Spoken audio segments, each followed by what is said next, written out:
Hello, everybody. I'm going to read January 11th's daily Bible reading. Start in Genesis 24, verse 52, 26, and 16. When Abraham's servant heard their answer, he bowed down to the ground and worshiped the Lord.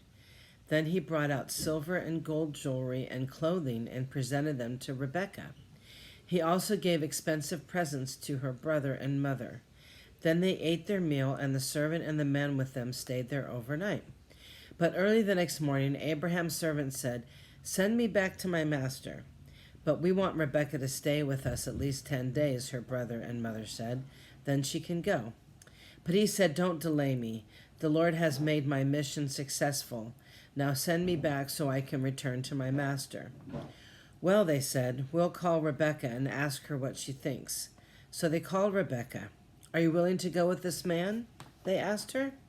And she replied, "Yes, I will go." So they said goodbye to Rebekah and sent her away with Abraham's servant and his men. The woman who had been Rebekah's childhood nurse went along with her. They gave her this blessing as she parted. "Our sister, may you become the mother of many millions. May your descendants be strong and conquer the cities of their enemies." Then Rebekah and her servant girls mounted the camels and followed the man.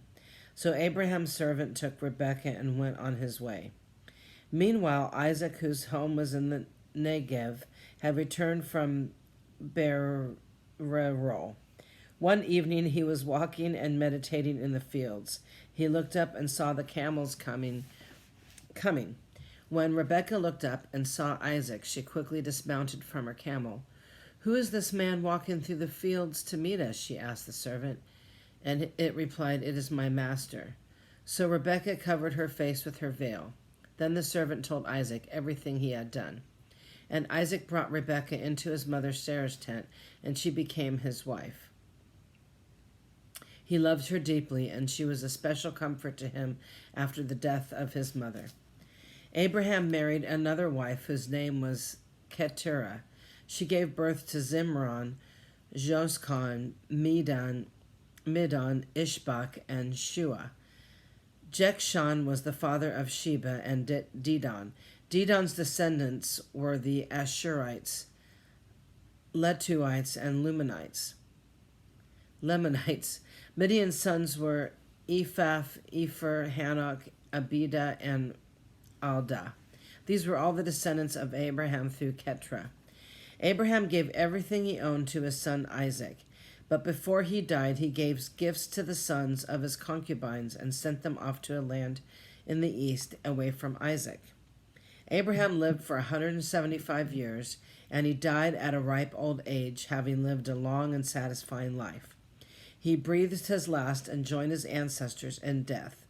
His sons Isaac and Ishmael buried him in the cave of Machpelah near Mamre, in the field of Ephron, son of Sonar the Hittite.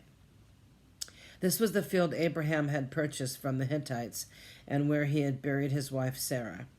After Abraham's death, God blessed his son Isaac, who settled near Beerah Roy in the Negri.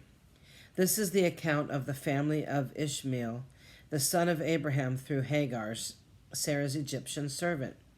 Here is a list by their names and clans of Ishmael's descendants. Oh no, I have to read all these names. The oldest was Neboeth, followed by Kedar, Adbeel, Mibsam, Mishma, Duma, Massa, Hadad, Tema, Jetor, Naphish, and Kedama. These 12 sons of Ishmael became the fathers of 12 tribes named after them, listed according to the places they settled and camped. Ishmael lived for 137 years, and he breathed his last and joined his ancestors in death. Ishmael's descendants occupied the region from Havilah to Shur, which is east of Egypt in the direction of Ashur. There they lived in open hostility toward all their relatives. Wow. They lived in open hostility towards all their relatives. Interesting. I can relate to that sometimes. This is the account of the family of Isaac, the son of Abraham. When Isaac was 40 years old, he married Rebekah, the daughter of Bethuel, the Aramean from Paddan Aram, and the sister of Laban the Aramean. Isaac pleaded with the Lord on behalf of his wife because she was unable to have children. The Lord answered Isaac's prayer, and Rebekah became pregnant with twins. But the two children struggled with each other in the womb. So she went to ask the Lord about it. "Why is this happening to me?" she asked. And the Lord told her, "The sons in your womb will become two nations. From the very beginning, the two nations will be rivals. One nation will be stronger than the other, and your older son will serve your younger son." And when the time came to give birth, Rebekah discovered that she did indeed have twins. The first one was red at birth and covered with thick hair like a fur coat. So she named him Esau. Then the other twin was born with his hand grasping Esau's heel. So they named him Jacob. Isaac was 60 years old when the twins were born. As the boys grew up, Esau became a skillful hunter. He was an outdoorsman, but Jacob had a quiet temperament, preferring to stay at home.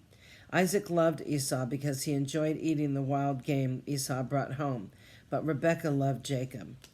One day when Jacob was cooking some stew, Esau arrived home from the wilderness, exhausted and hungry. Esau said to Jacob, "I'm starved. Give me some of that red stew." This is how Esau got his other name, Edom, which means red. "All right," Jacob replied, "but trade me your rights as the firstborn son." "Look, I'm dying of starvation," said Esau. "What good is my birthright to me now?" But Jacob said, "First you must swear that your birthright is mine." So Esau swore an oath, thereby selling all his rights as the firstborn to his brother Jacob. Then Jacob gave Esau some bread and lentil stew. Esau ate the meal, then got up and left. He showed contempt for the rights as the firstborn. He showed contempt for his rights as the firstborn. A severe famine now struck the land, as had happened before in Abraham's time. So Isaac moved to Gerar, where Abimelech, king of the Philistines, lived. The Lord appeared to Isaac and said, "Do not go down to Egypt, but do as I tell you. Live here as a foreigner in this land, and I will be with you and bless you. I hereby confirm that I will give all these lands to you and your descendants, just as I solemnly promised Abraham your father. I will cause your descendants to become as numerous as the stars of the sky, and I will give them all these lands. And through your descendants, all the nations of the earth will be blessed. I will do this because Abraham listened to me and obeyed all my requirements, commands, decrees, and instructions." So Isaac stayed in Gerar. When the men who lived there asked Isaac about his wife Rebekah, he said, "She is my sister." He was afraid to say, "She is my wife." He thought, "They will kill me to get her because she is so beautiful." But sometime later, Abimelech, king of the Philistines, looked out his window and saw Isaac caressing Rebekah. Immediately, Abimelech called for Isaac and explained, "She is obviously your wife. Why did you say she is my sister?" "Because I was afraid someone would kill me to get her from me," Isaac replied. "How could you do that to us?" Abimelech exchanged. "One of my people might easily have taken your wife and slept with her, and you would have made guilty of great sin." Then Abimelech issued a public proclamation. "Anyone who touches this man or his wife will be put to death." When Isaac planted his crops that year, he harvested 100 times more grain than he planted for the Lord had blessed him. He became a very rich man, and his wealth continued to grow. He acquired so many flocks of sheep and goats, herds of cattle, and servants that the Philistines became jealous of him. So the Philistines filled up all of Isaac's wells with dirt. That's not nice. These were the wells that had been dug by the servants of his father Abraham. Finally, Abimelech ordered Isaac to leave the country. "Go someplace else," he said, "for you have become too powerful for us." Wow. Sometimes people can go after other people when they've become rich and blessed. Wow. Moving on to Matthew 8:18-34. When Jesus saw the crowd around him, he instructed his disciples to cross the other side of the lake. Then one of the teachers of religious law said to him, "Teacher, I will follow you wherever you go." But Jesus replied, "Foxes have dens to live in, and birds have nests, but the Son of Man has no place even to lay his head." Another of his disciples said, "Lord, first let me return home and bury my father." But Jesus told him, "Follow me now. Let the spiritually dead bury their own dead." Then Jesus got into the boat and started across the lake with his disciples. Suddenly a fierce storm struck the lake and the waves breaking into the boat. But Jesus was sleeping. The disciples went and woke him up, shouting, "Lord, save us!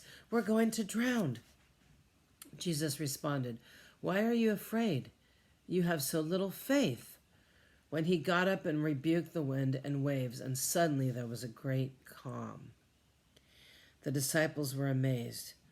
"Who is this man?" they asked. "Even the winds and the waves obey him."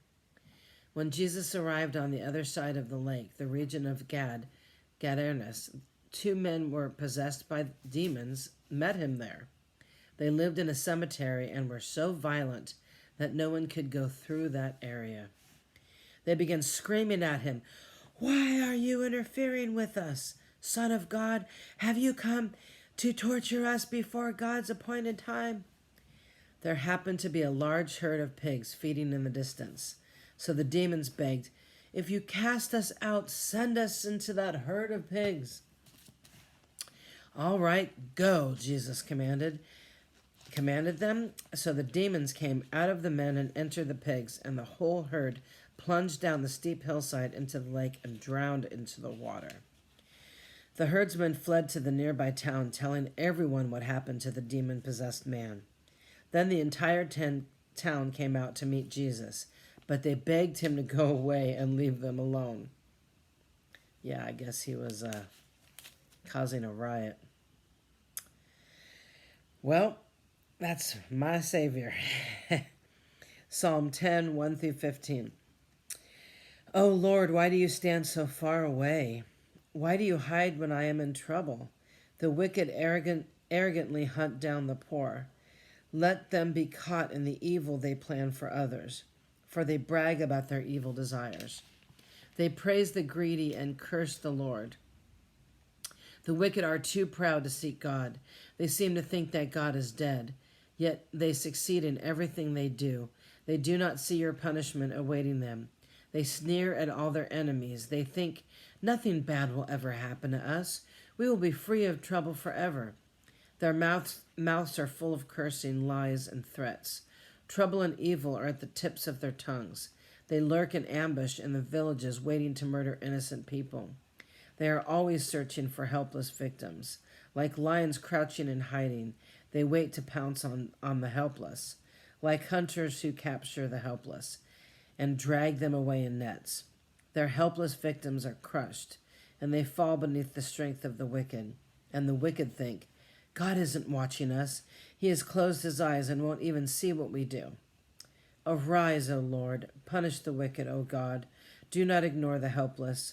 Why do the wicked get away with despising God? They think God will never call us to account. But you see the trouble and grief they cause. You take note of it and punish them. The helpless put their trust in you. You defend the orphans. Break the arms of these wicked, evil people. Go after them until the last one is destroyed. Proverbs 3, 7 through 8. Don't be impressed with your own wisdom. Yeah, that's true. Instead, fear the Lord and turn away from evil. Then you will have healing for your body and strength for your bones. That is so true. Man's wisdom is nothing like the Lord's. So thank you so much for tuning in. And I hope this word blessed you. And I hope you have a good night. Thank you very much. God bless.